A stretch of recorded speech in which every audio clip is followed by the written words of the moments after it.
urang teh biasa di awal malaikat saudara senang. Urang mah kadang-kadang nyata contohna dalam ayat contoh sepertosna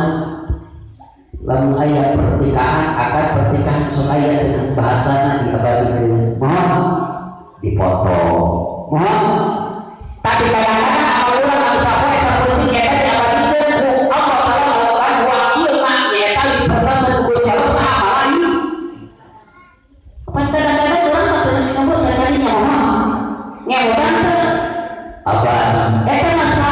mentari sementara eta foto anu aya di alam dunia sakieu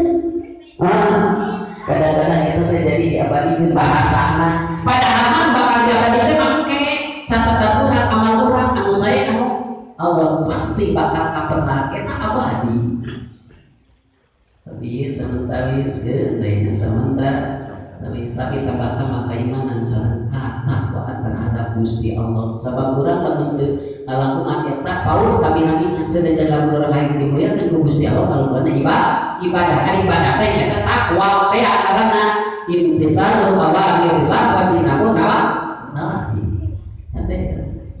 ibadah ka Gusti Allah langkungan takwa ngandek takwa teh hese ka bina-bina nyata orang kudu mampu perangan hawa nafsu anu aya dina diri pribadina masing-masing insyaallah kadituna tapi mandira bihi ngagungkeun ka Allah rek ngagungkeun ka Allah teh nyata langkungan perang heula jihad heula mujahidatu nafsi perangan hawa nafsu anu aya dina diri nya